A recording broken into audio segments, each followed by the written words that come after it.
ओम नमः शिवाय। आज मैं आपको श्रावण के चौथे मंगलवार का मंगला गौरी व्रत कथा सुनाऊंगी, जिसके सुनने से सभी अमंगल कार्य मंगल हो जाते हैं और अटल सौभाग्य की प्राप्ति होती है। आइए सुनते हैं मंगल गौरी व्रत कथा। ईश्वर बोले, हे सनत कुमार, अब मैं अयुत्तम भौम व्रत का वर्णन करूंगा, जिसके अनुष्ठान करने मात्र से वैधव्य नहीं होता है। विवाह होने के पश्चात 5 वर्षों तक यह व्रत करना चाहिए। इसका नाम मंगला गौरी व्रत है। यह पापों का नाश करने वाला है। विवाह के पश्चात प्रथम श्रावण के शुक्ल पक्ष में पहले मंगलवार को यह व्रत आरंभ करना चाहिए। केले के खम्भों से सुशोभित एक पुष्प मंडप बनाना चाहिए और उसे अनेक प्रकार के फलों तथा रेशमी वस्त्रों से सजाना चाहिए। उस मंडप में अपने सामर्थ्य के अनुसार देवी की स्वर्णमयी अथवा अन्य धातु की बनी प्रतिमा स्थापित करनी चाहिए और 16 उपचारों से, 16 दूर्वा दलों से, 16 अपा मार्ग दलों से, 16 चावलों से तथा 16 चने की दालों से मंगला गौरी नामक देवी की पूजा करनी चाहिए और 16 बत्तियों से 16 दीपक जलाने चाहिए। दही तथा भात का नैवेद्य भक्तिपूर्वक अर्पित करना चाहिए और देवी के पास पत्थर या सिल तथा लोढ़ा स्थापित करना चाहिए। 5 वर्ष तक इस प्रकार से करने से पश्चात उद्यापन करना चाहिए। माता को वायन प्रदान करना चाहिए। अब उसकी विधि सुनिए। अपने सामर्थ्य के अनुसार एक पल प्रमाण सुवर्ण की अथवा उसके आधे प्रमाण की अथवा उसके भी आधे प्रमाण की मंगला गौरी की प्रतिमा निर्मित करें। अपनी शक्ति के अनुसार स्वर्ण आदि के बने तंडुल पूरित पात्र पर वस्त्र तथा रमणीक कंचों की ओढ़नी रखकर उन दोनों के ऊपर देवी की प्रतिमा स्थापित करनी चाहिए। समीप में चांदी से निर्मित सिल तथा लोढ़ा रखकर माता को वायन प्रदान करना चाहिए। इस प्रकार इसके बाद 16 सुवासिनियों को प्रयत्न पूर्वक भोजन कराना चाहिए। हे विप्र, इस विधि से व्रत करने पर 7 जन्मों तक सौभाग्य बना रहता है और पुत्र पौत्र आदि के साथ संपदा विद्यमान रहती है। सनत कुमार जी बोले, सर्वप्रथम इस व्रत को किसने किया था और किसको इसका फल प्राप्त हुआ था? हे शंभो, जिस तरह से मुझे इनके प्रति निष्ठा हो जाए, कृपया करके वैसे ही बताइए।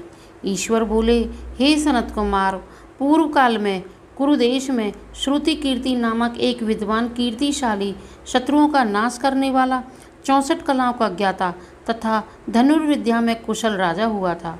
पुत्र के अतिरिक्त अन्य सभी शुभ चीज़ें उस राजा के पास थीं। अतः वह राजा संतान के विषय में अत्यंत चिंतित हुआ और जप ध्यान पूर्वक देवी की आराधना करने लगा। तब उसकी कठोर तपस्या से देवी प्रसन्न हो गई और उससे यह वचन बोली, हे सुव्रत, वर मांगो। श्रुत कीर्ति बोला, हे देवी, यदि आप मुझ पर प्रसन्न हैं तो मुझे सुंदर पुत्र दीजिए। हे देवी, आपकी कृपा से अन्य किसी भी वस्तु का मुझे अभाव नहीं है। उसका यह वचन सुनकर पवित्र मुस्कान वाली देवी ने कहा, हे राजन, तुमने अत्यंत दुर्बल वर मांगा है, फिर भी कृपावश मैं तुम्हें अवश्य दूंगी। किंतु हे राजेंद्र, सुनिए, यदि परम गुणी पुत्र चाहते हो तो वह केवल 16 वर्ष जीवित रहेगा और यदि रूप तथा विद्या से विहीन पुत्र चाहते हो तो दीर्घजीवी होगा। देवी का यह वचन सुनकर राजा चिंतित हो उठा और पुनः अपनी पत्नी से परामर्श करके उसने गुणवान तथा सभी शुभ लक्षणों से संपन्न 16 वर्ष की आयु वाला पुत्र मांगा। तभी देवी ने भक्ति संपन्न राजा से कहा, हे नृपनंदन, मेरे मंदिर के द्वार पर आम का वृक्ष है। उसका एक फल लाकर मेरी आज्ञा से अपनी भार्या को उसे भक्षण करने हेतु प्रदान करो। इससे वह शीघ्र ही गर्भ धारण करेगी, इसमें संदेह नहीं है। प्रसन्न होकर राजा ने वैसा ही किया। उसकी पत्नी ने गर्भ धारण कर लिया और 10वें महीने में उसने देवतुल्य पुत्र को जन्म दिया। तब हर्ष तथा शोक से युक्त राजा ने बालक का जातकर्म और संस्कार किया और शिव का स्मरण करते हुए उसका नाम चिरायु रखा। इसके बाद पुत्र के 16 वर्ष के होने पर पत्नी सहित राजा चिंता में पड़ गए और वे विचार करने लगे कि यह पुत्र बड़े कष्ट से प्राप्त हुआ है, मैं इसकी दुखद मृत्यु अपने ही सामने कैसे देख सकूंगा। ऐसा विचार करके राजा ने पुत्र को उसके मामा के साथ काशी भेज दिया। प्रस्थान के समय राजा की पत्नी ने अपने भाई से कहा कि कार्पटीक का वेश धारण करके आप मेरे पुत्र को काशी ले जाइए। मैंने भगवान मृत्युंजय से पूर्व में पुत्र के लिए प्रार्थना की थी और कहा था कि हे विश्वेश, आप जगतपति की यात्रा के लिए उस पुत्र को अवश्य भेजूंगी। अतः आप मेरे पुत्र को आज ही ले जाइए और सावधानी पूर्वक इसकी रक्षा कीजिए। अपनी बहन की यह बात सुनकर भांजे के साथ वह चल पड़ा। कई दिनों तक चलते चलते वह आनंद नामक नगर में पहुंचा। वहां सभी प्रकार की समृद्धियों से संपन्न वीरसेन नाम वाला राजा रहता था। उस राजा की यह सर्व लक्षण संपन्न युवा अवस्था प्राप्त मनोहर तथा रूप लावण्यमयी मंगला गौरी नामक कन्या थी। सभी उपमानों को तुच्छ करके सौंदर्य अभिवृद्धि को प्राप्त कर वह कन्या किसी समय सखियों के साथ नगर के उपवन में क्रीड़ा करने के लिए गई हुई थी। उसी समय वह चिरायु तथा उसका मामा वे दोनों भी वहां आ पहुँचे और उन कन्या को देखने की लालसा से वहीं विश्राम करने लगे। इसी बीच विनोदपूर्वक क्रीड़ा करती हुई उन कन्याओं में से किसी एक ने कुपित होकर राजकुमारी को रंडा यह कुवचन कह दिया। तब उस अशुभ वचन को सुनकर राजकुमारी ने कहा, तुम अनुचित बात क्यों बोल रही हो? मेरे कुल में इस प्रकार की तो कोई भी नहीं है। मंगला गौरी की कृपा से तथा उनके व्रत के प्रभाव के से विवाह के समय जिसके सिर पर मेरे हाथ से अक्षत पड़ेंगे, हे सखी, वह यदि अल्प आयु वाला होगा तो भी मैं चिरंजीवी हो जाएगा। इसके बाद वे सभी कन्याएं अपने अपने घर को चली गईं। वही दिन राजकुमारी के विवाह का था। वाहलिक देश के दृढ़धर्मा नामक राजा के सुकेतु नाम वाले पुत्र के साथ उसका विवाह निश्चित किया गया था। वह सुकेतु विद्याहीन, कुरूप तथा बहरा था। तब सुकेतु के साथ आए हुए उन लोगों ने विचार किया, इस समय कोई दूसरा श्रेष्ठ वर ले जाना चाहिए और विवाह संपन्न हो जाने के अंतर वहां सुकेतु पहुँचे। तदंतर चिरायु के पास जाकर उन लोगों ने उसके मामा से याचना की कि आप इस बालक को हमें दे दीजिए, जिससे हमारा कार्य सिद्ध हो जाए। इस पृथ्वी पर परोपकार के समान दूसरा कोई भी धर्म नहीं है। उनकी बात सुनकर चिरायु का मामा मन ही मन प्रसन्न हुआ, क्योंकि उसने उपवन में पहले ही कन्या मंगला गौरी की बात सुन ली थी। फिर भी उसने एक बार कहा कि आप लोग इसे किस लिए मांग रहे हैं? कार्य की सिद्धि हेतु वस्त्र अलंकार आदि मांगे जाते हैं, वर तो नहीं मांगा जाता है। तथापि आप लोगों का सम्मान कर रखने के लिए मैं इसे दे रहा हूँ। इसके बाद चिरायु को वहाँ ले जाकर उन लोगों ने विवाह संपन्न कराया। सप्तपदी आदि हो जाने पर रात्रि में शिव पार्वती की प्रतिमा के समक्ष उस चिरायु ने हर्षयुक्त होकर मंगला गौरी के साथ शयन किया। उसी दिन चिरायु के 16 वर्ष पूर्ण हो चुके थे और अर्धरात्रि में साक्षात्कार सर्प रूप में वहां आ गया। इसी बीच संयोगवश वह राजकुमारी जाग गई। उसने उस महासर्प को देखा और वह भय से व्याकुल होकर कांपने लगी। तब उस कन्या ने धैर्य धारण करके 16 उपचारों से सर्प की पूजा की और पीने के लिए उसे दुग्ध प्रदान किया। उसने दीनता भरी वाणी में उस सर्प की प्रार्थना और स्तुति की। मंगला गौरी प्रार्थना करने लगी कि मैं उत्तम व्रत करूंगी, इससे मेरे पति जीवित रहें। ये जिस तरह से चिरकाल तक जीवित रहें, आप वैसा ही कीजिए। इतने में सर्प वहाँ स्थित एक कमंडल में प्रवेश कर गया और उस मंगला गौरी ने अपनी कंचुकी से उस कमंडल का मुंह बांध दिया। इसी बीच उसका पति अंगड़ाई लेकर जग गया और अपनी पत्नी से बोला, हे प्रिय, मुझे भूख लगी है।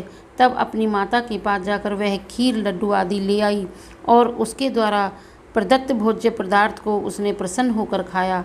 भोजन के पश्चात हाथ धोते समय उसके हाथ से अंगूठी गिर पड़ी। तांबुल खाकर वह पुनः सो गया। इसके बाद मंगला गौरी कमंडल को फेंकने के लिए जाने लगी। विधि की कैसी गति है कि उस कमंडल में से बाहर की ओर जगमग करती हुई हार कांति को देखकर वह आश्चर्यचकित हो गई। घट में स्थित उस हार को उसने अपने कंठ में धारण किया। इसके बाद कुछ रात शेष रहते ही चिरायु का मामा आकर उसे ले गया। इसके बाद वर पक्ष के लोग सुकेतु को वहां ले आए। उसे देखकर मंगला गौरी ने कहा कि यह मेरा पति नहीं है। तब उन सभी ने उनसे कहा, हे शुभे, तुम यह क्या बोल रही हो? यहाँ तुम्हारा कोई परिचायक हो तो उसे हम लोगों को बताओ। मंगला गौरी बोली, जिसने रात्रि में 9 रत्नों से बनी अंगूठी दी है, उसकी अंगुली में इसे डालकर परिचायक निशानी देख लें। मेरे पति ने रात्रि में मुझे जो हार दिया था उसके रत्नों का समुदाय कैसा है, इस बात को यह बताएं। यह तो कोई अन्य ही है। इसके अतिरिक्त रात्रि में आम सींचते समय उनका पैर कुमकुम से लिप्त हो गया था, वह मेरी जांघ पर भी अभी भी विद्यमान है। उसे आप लोग शीघ्र देख लें। साथ ही रात में परस्पर भाषण तथा भोजन आदि जो कुछ किया गया था उसे यह बता दें, तब यह निश्चय ही मेरा पति है। इस प्रकार उसका यह वचन सुनकर सभी कहने लगे, ठीक है, ठीक है। किंतु जब एक भी बात न मिली तब सभी ने सुकेती को उसका पति होने से निषिद्ध कर दिया और वे वर पक्ष वाले जिस तरह आए थे उसी तरह चले गए। तत्पश्चात अपने वंश को बढ़ाने वाले महान यश से संपन्न तथा परम मनस्वी मंगला गौरी के पिता ने अन्नपान आदि का सत्र चलाया। उन्होंने वर पक्ष का वृतांत कानों कान सुन लिया कि स्वरूप से कुरूप होने के कारण लोगों के द्वारा किसी अन्य को वर के रूप में आदरपूर्वक लाया गया था। तब उन्होंने अपनी कन्या को पर्दे के भीतर बिठा दिया। इस प्रकार 1 वर्ष बीतने पर यात्रा करके वह अपने मामा के साथ यह देखने के लिए आया कि विवाह के पश्चात वहाँ क्या हुआ। तब उसे गवाक्ष के भीतर से देखकर वह मंगला गौरी अत्यंत प्रसन्न हुई और पिता से बोली कि मेरे पति आ गए हैं। तब राजा ने अपने सुहजनों को बुलाकर पूर्व में कहे गए सभी परिचायकों निशानी को देखकर मंद मुस्काने वाली अपनी कन्या को चिरायु को सौंप दिया। राजा ने शिष्टजनों के साथ लेकर विवाह का उत्सव कराया। इसके बाद राजा वीरसेन ने वस्त्र आभूषण आदि, सेना, घोड़े आदि, रथ और अन्य भी बहुत सी सामग्री देकर उन्हें विदा किया। इसके बाद अपने कुल को आनंदित करने वाला वह चिरायु पत्नी तथा मामा को साथ लेकर सेना के साथ अपने नगर पहुंचा। तब लोगों के मुख से उसे आया हुआ सुनकर उसके माता पिता को विश्वास नहीं हुआ। उन्होंने सोचा कि प्रारब्ध अन्यथा कैसे हो सकता है। इतने में वह अपने माता पिता के पास आ गया और स्नेह से परिपूर्ण वह चिरायु भक्तिपूर्वक उनके चरणों पर गिर पड़ा। तब उस पुत्र का मस्तक सूंघकर उन दोनों ने परम आनंद प्राप्त किया। पुत्र वधू मंगला गौरी ने भी सास ससुर को प्रणाम किया। तब सास उसे अपनी गोद में बिठाकर सारा वृत्तांत शीघ्रतापूर्वक पूछने लगी। हे महामुनि, तब पुत्रवधू ने भी मंगला गौरी के उत्तम व्रत महात्म तथा जो कुछ घटित हुआ था। हे महामुनि, तब पुत्रवधू ने भी मंगला गौरी के उत्तम व्रत महात्म तथा जो कुछ घटित हुआ था वह सब वृत्तांत बताया। हे सनत कुमार, मैंने आपसे इस मंगला गौरी व्रत का वर्णन किया है। जो कोई भी इसका श्रवण करता है अथवा जो इसे कहता है उसके सभी मनोरथ पूर्ण हो जाते हैं, इसमें संदेह नहीं है। सूत जी बोले, हे ऋषियों, इस प्रकार शिव जी ने सनत कुमार को यह मंगला गौरी व्रत बताया और उन्होंने सभी कार्यों को पूर्ण करने वाले इस व्रत को सुनकर महान आनंद प्राप्त किया। इस प्रकार श्री स्कंद पुराण के अंतर्गत ईश्वर सनत कुमार संवाद में श्रावण मास महात्म में मंगला गौरी व्रत कथन नामक 7वां अध्याय पूर्ण हुआ। बोलो श्री शिवाय नमस्तुभ्यम।